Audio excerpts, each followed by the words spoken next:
Previously on Deep Cover.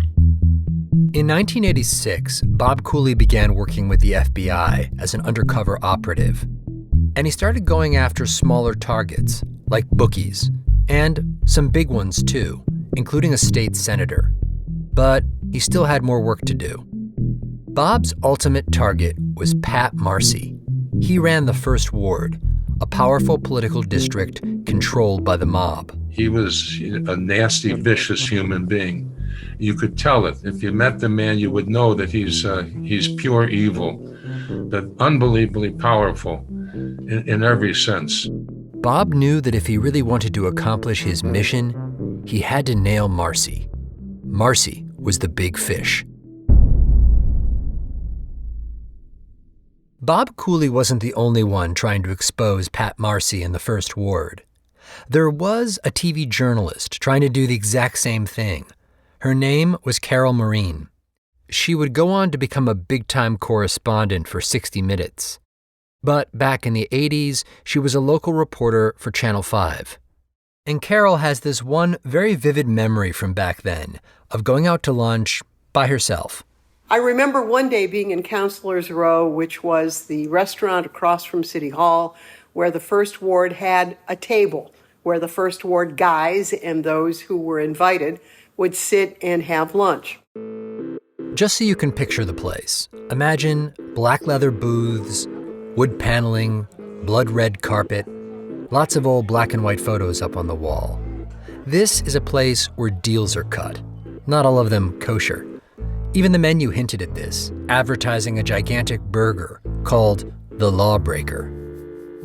That particular day, Pat Marcy was there, sitting at his usual table.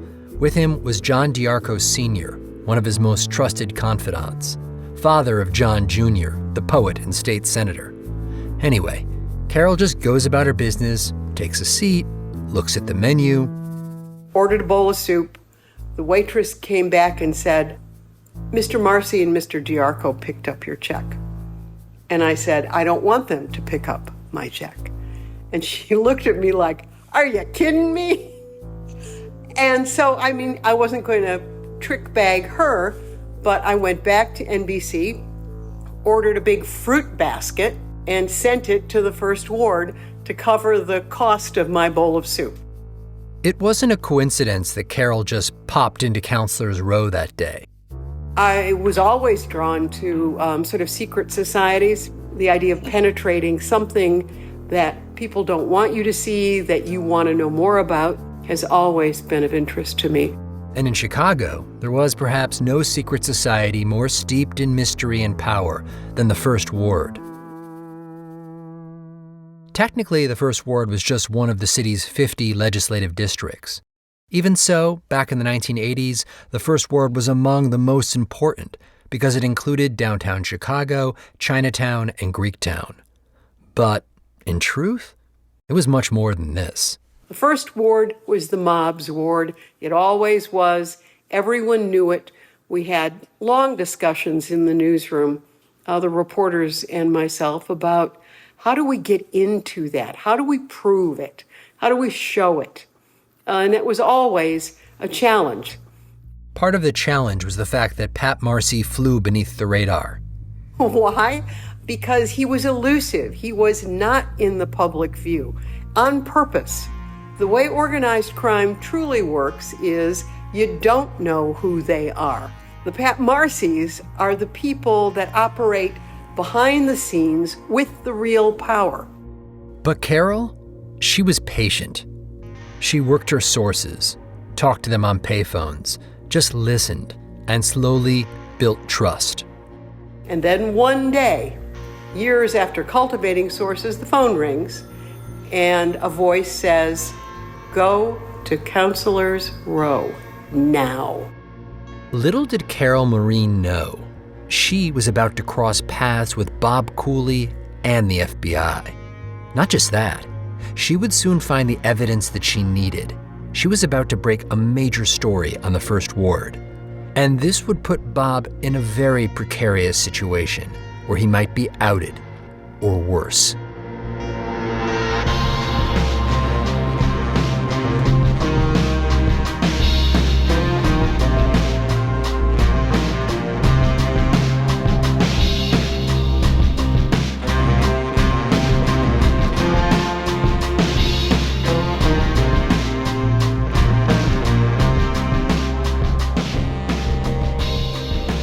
I'm Jake Halpern, and this is Deep Cover, Mobland. Episode 8, The Big Fish.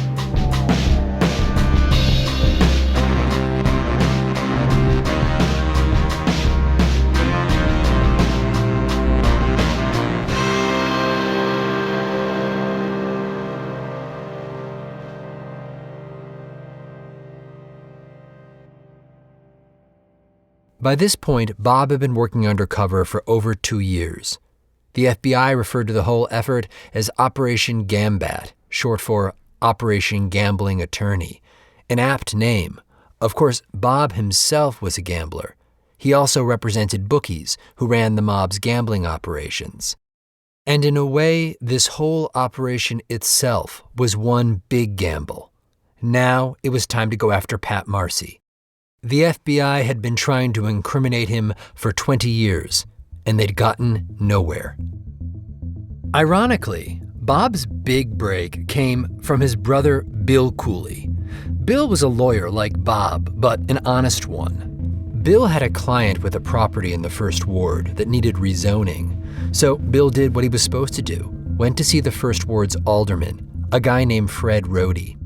Rohde was an elected official, but he was also very much a mob guy. People joked openly that Rohde's campaign motto really ought to be, "Vote for Rohde and nobody gets hurt." When Rohde discovers that Bill is Bob's brother, he suggests rather cryptically that Bob should call him. Eventually, Bob gets wind of this. I knew exactly what it meant. I know what he wants. He's gonna want a bribe and whatever.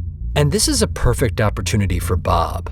Bob didn't have to come up with some scheme and approach Rohde. No, this was far better. Rohde had solicited this bribe on his own. Just to be clear here, Rohde wasn't as big a fish as Pat Marcy, but he was still an important player. Bob and the FBI cooked up a plan. Bob would bribe Rohde to get the building rezoned. The FBI would provide the money. Bob would get the whole thing on tape. So, Bob arranges to meet Rohde at Counselor's Row. They sit down, and Bob lays it all out. I made up some stuff, where they got a big building and they're going to make millions doing this and doing that and whatever. And I want to know how much it's going to cost to take care of it. While we're talking, who comes walking up at Pat Marcy? Yeah, the Pat Marcy, the big boss. He comes around the corner and he sees us sitting there. And he said, "What's going on here?" It was an awkward moment. Marcy seemed suspicious. Bob says Rohde seemed a bit like he was a kid who'd been caught with his hand in the cookie jar. I have no doubt in my mind that Rohde was going to do this deal himself. Was going to do this and was going to cut Pat out of whatever it was. Because he says, "Oh, Pat," he said, "I was going to tell you about this, Pat." Rohde jumps to his feet and offers his chair to Marcy. Marcy sits down. At this point, Rohde explains what's going on. Bob is here on business with a request to rezone a building. According to the transcripts, here's what's said next on the wire.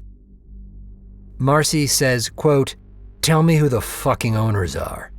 Bob explains that the owners are square, meaning they don't want to be directly involved with paying a bribe. Marcy tells him, quote, "You're going to need zoning. What else are you going to need there?" And like that, Marcy has taken over.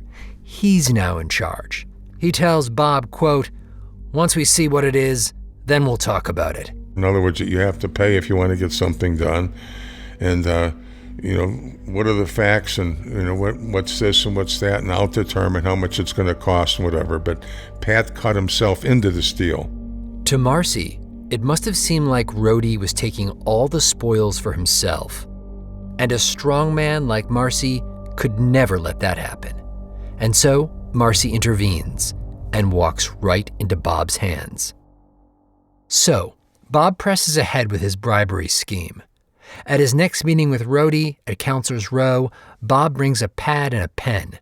He's got a bunch of notes written on the pad with made-up specs on this building that needs to be rezoned. And then he looks up at Rohde and says, quote, "Tell me what the procedure is now." That's code for, how much is this thing going to cost me?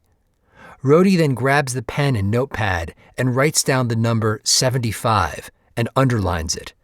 Rhodey's being careful, playing it smart, not saying anything out loud. Here's what's said next on the wire.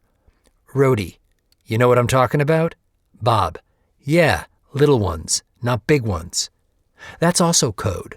Bob is clarifying what exactly 75 means. He's asking if it's 75 little ones, which would mean $750. Rhodey, no, 7,500. Bingo. Rhodey has broken code. Apparently, he got frustrated or careless and he just says the exact amount, which is fantastic for Bob. All that Bob needs to do now is get the actual payoff on tape. So, as discreetly as he can, Bob pulls out some money and says, quote, "Let me give you $500 now, so you've got some lunch money in your pocket." The next step for Bob is to put cash in Marcy's hands. So, 3 days later, Bob straps on his tape recorder again and returns to Counselor's Row. Pat Marcy is waiting for him and escorts him to the back of the restaurant. Bob asks him if the figure that Rhodey has given him is okay. Translation, is $7,500 a big enough bribe for you? Marcy tells him, quote, "The figure's okay." Bob then counts out $3,500, the first installment. Marcy takes the money on tape and in so doing, incriminates himself. Now, you might be tempted to think, okay then, Bob's done here, right? He's got Marcy. Why doesn't he get the hell out of Dodge? But that's not how Bob saw it. He was determined to make certain that the case against Marcy and the First Ward was airtight, so no judge or jury could possibly acquit. In short, there was more work for Bob to do. He had to pay off a second installment on that zoning bribe. He also had another scheme in mind. He was trying to get Marcy to tamper with another court case. Bob's handlers at the FBI agreed with this strategy. Here's Marie Dyson. He just kept going back to Marcy. He could do that.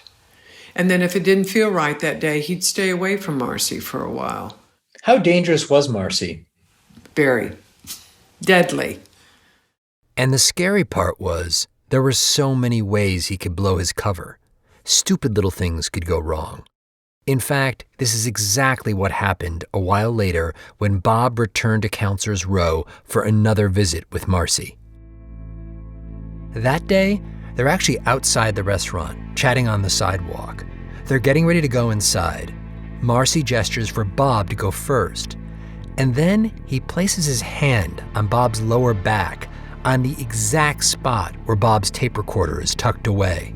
So when he did that, it was like somebody hit me with a hammer. And I was terrified that he had, that he would know what it was. Bob's mind is racing, trying to come up with his next move. I'm just trying to act as nonchalant as I can, but believe me, I'm a nervous wreck at this particular instant. Bob and Marcy enter the restaurant together. They head over to the First Ward table. I went like I was going to sit down, and then I pulled myself up, as you would if, you had a problem. I said, "Oh, my back is killing me," I said, and I've got this brace, and it's not helping. It's not helping a whole lot. The back injury is bullshit. Bob was just making it up on the spot. And the back brace, well, that was Bob's cover. So, if by chance Marcy had felt something, well then, there was an explanation. But would Marcy buy it? The problem was, there was no getting into Marcy's head. Did he know? Was he suspicious? And what was his threshold for quite literally pulling the trigger? Bob and his FBI handlers were all guessing. When we come back, after the break, Bob pushes his luck.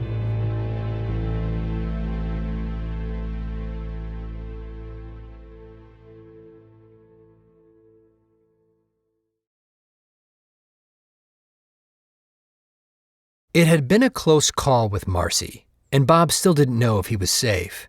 He talked the whole thing over with his handlers, the carpool buddies, Steve and Marie. You're scared, and he's scared, and everybody's scared. Anything could happen.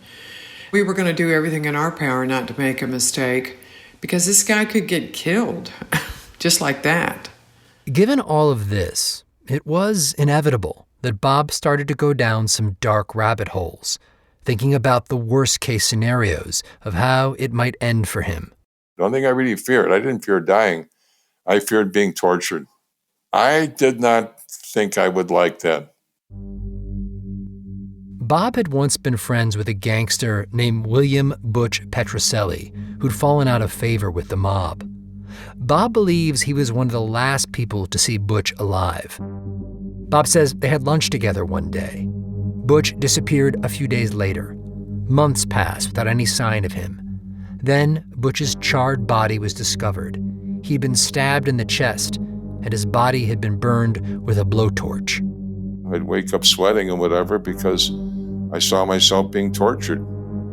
I kept seeing pictures of Butchie, contemplating a blowtorch to my testicles and things like that. That I was terrified of that. Bob knew he needed a contingency plan, something he could do to save himself from this fate. I had contemplated carrying some kind of tablets so I could commit suicide if they caught me. But I just never did do that. And the reason I didn't do that is because I would have gone to hell then. I believe that committing suicide, is one of those sins that you can't do. It was ironic in a way. Bob was a man who enjoyed his pleasures, money, sex, power, and he was willing to bend the rules to get all of these things. But in the end, he would not compromise his own moral code to save himself from the most gruesome of endings. Instead, Bob decided to carry a gun. 2 guns, in fact, which was a problem. Here's Bob's handler, Steve Bowen. Bob was never authorized to carry a gun under any conditions.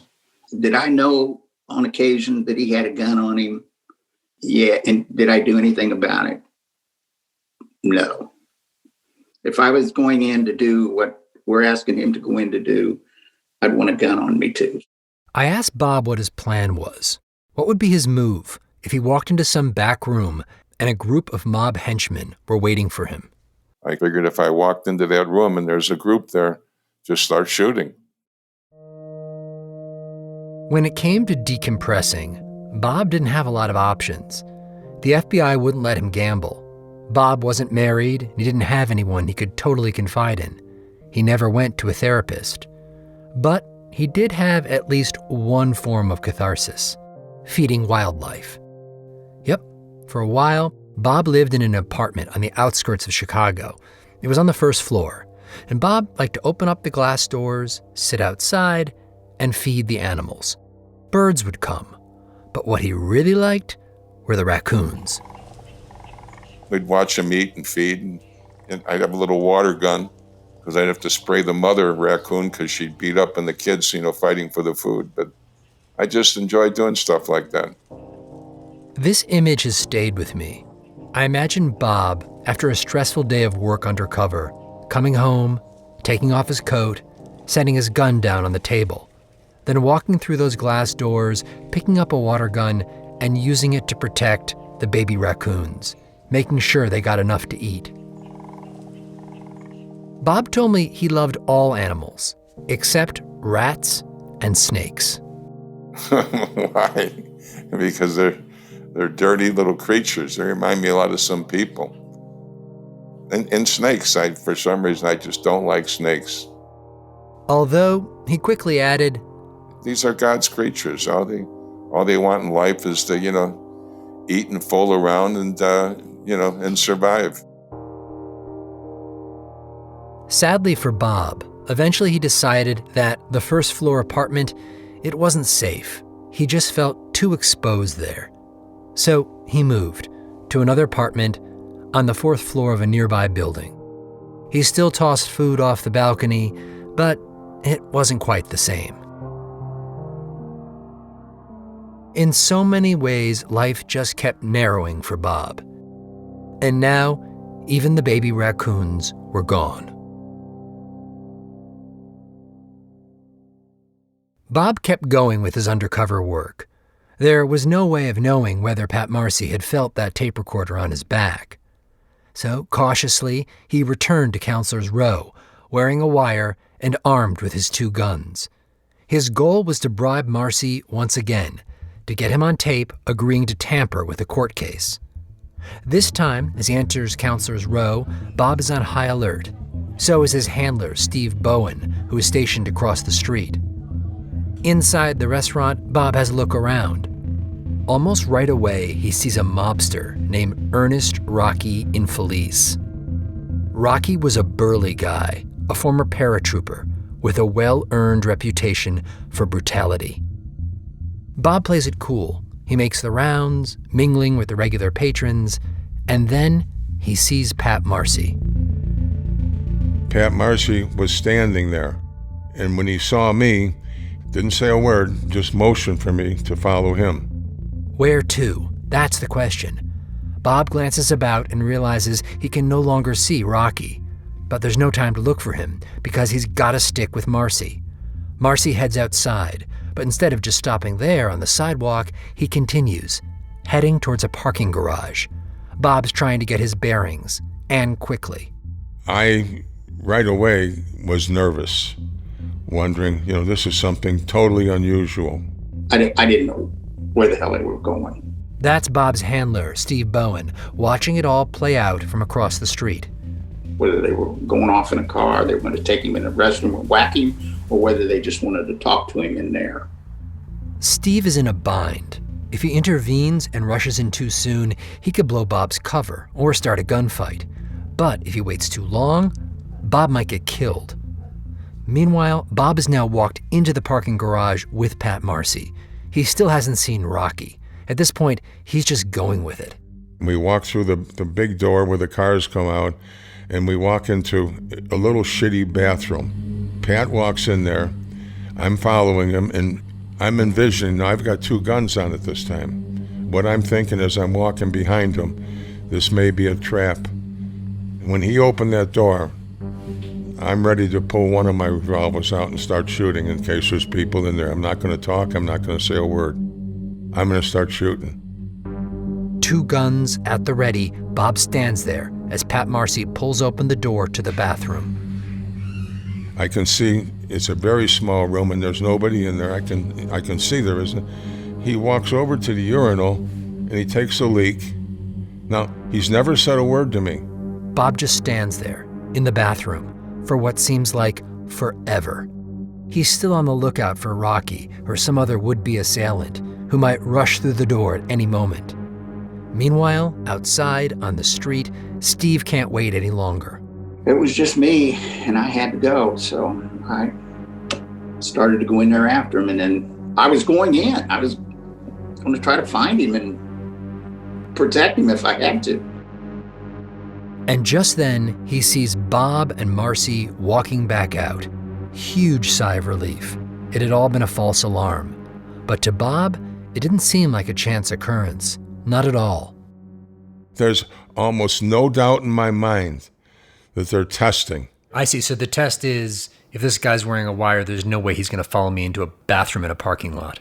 Exactly. I mean, I've been dealing with these people for years. He's never done something like that before in all this time. Bob says he was determined to keep going. His handler, Marie, admired his courage, but she knew how risky this was for him. Every day that you continue to do this is a scarier day because when should you stop? You need what you need for evidence. You need what you need to make cases. But at the same time, it's becoming the danger is increasing for Bob. This is a human being. This is a person, that has offered to do this and has asked very little of us. And we are putting him in harm's way. It seemed like for the moment Bob was safe and that Pat Marcy didn't know that the FBI was on to him. But all of that was about to change. Little did anyone know a gigantic story was about to break, thanks to the journalist Carol Marine. More on that after the break.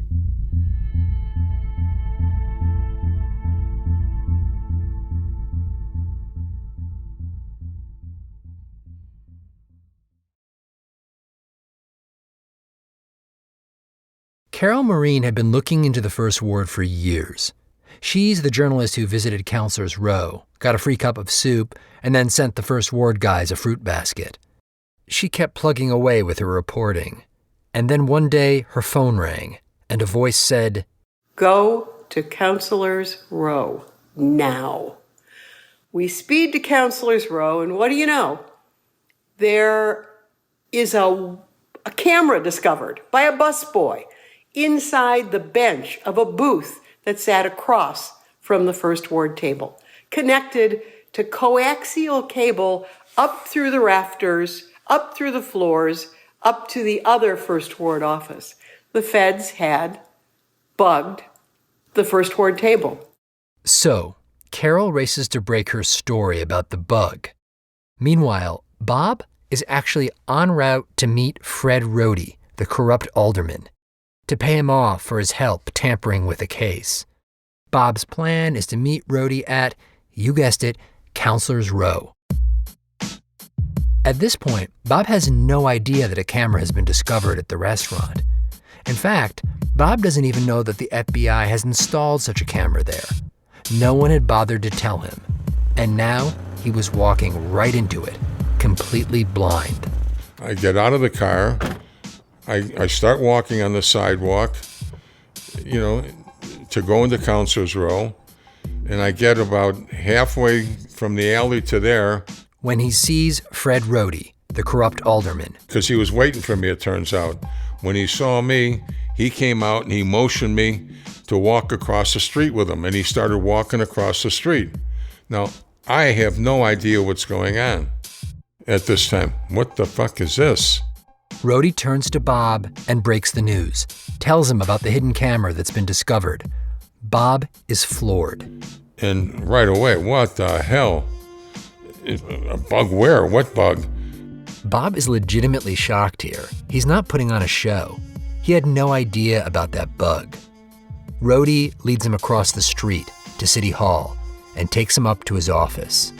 Now his office is a huge room. And it's with ceilings about 30, 40 feet up.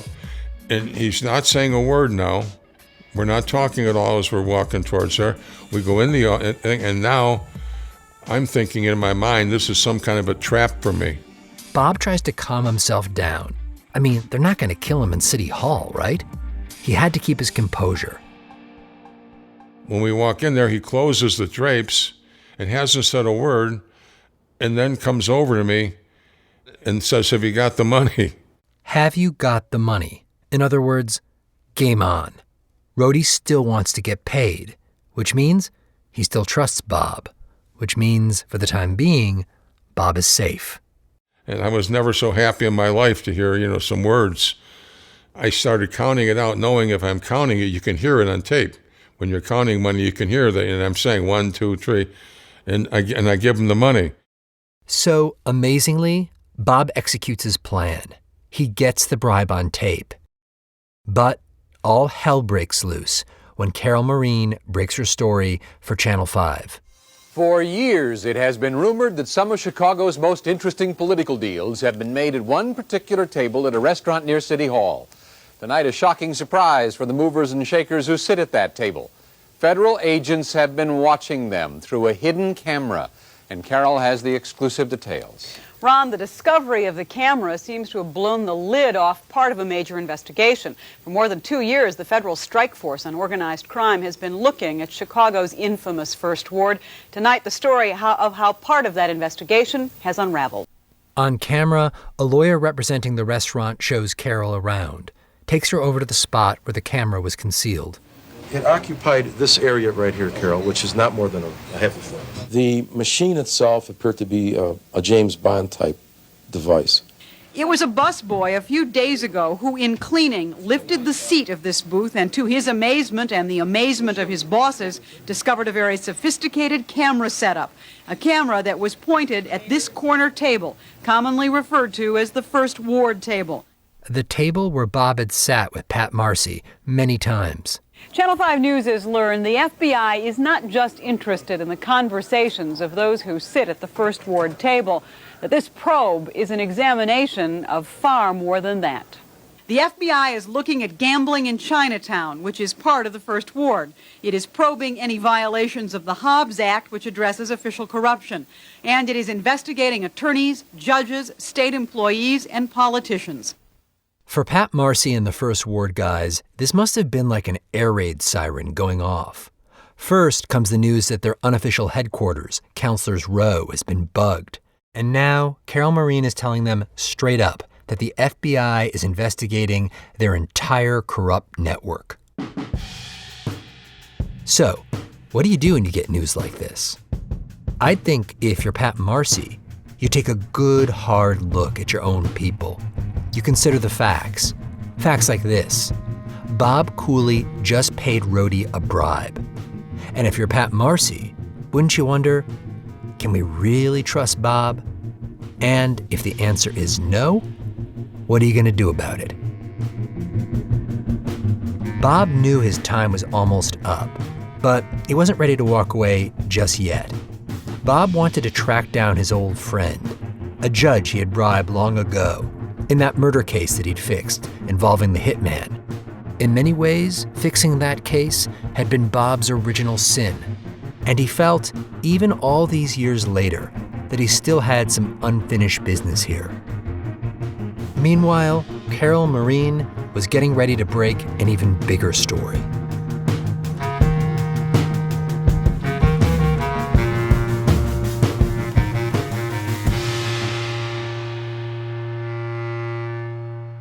Next time on Deep Cover.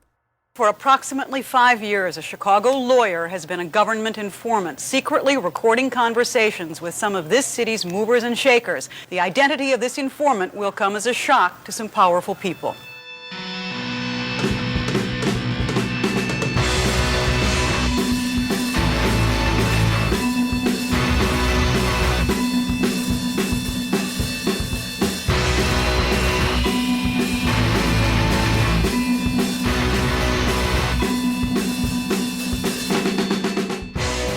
Deep Cover is produced by Jacob Smith and Amy Gaines and edited by Karen Shakurji.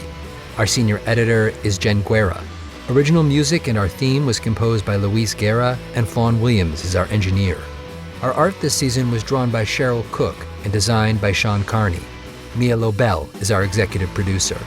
Special thanks to Heather Fain, John Schnars, Carly Migliori, Maya Koenig, Christina Sullivan, Eric Sandler, Mary Beth Smith, Brant Haynes, Maggie Taylor, Nicole Morano, Megan Larson, Royston Beserve, Lucy Sullivan, Edith Rousselot, Riley Sullivan, Jason Gambrell, Martine Gonzalez, and Jacob Weisberg.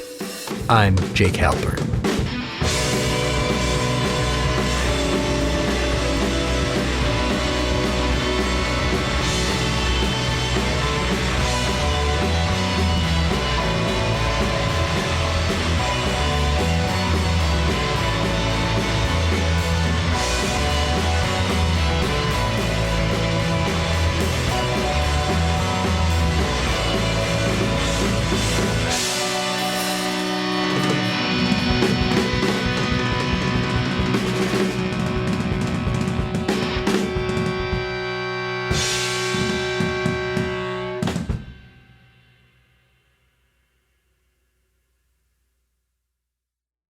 Subscribe to Pushkin Plus, and you can binge the rest of the season right now, ads-free. Find Pushkin Plus on the Deep Cover show page in Apple Podcasts or at pushkin.fm. To find more Pushkin podcasts, listen on the iHeartRadio app, Apple Podcasts, or wherever you listen to podcasts.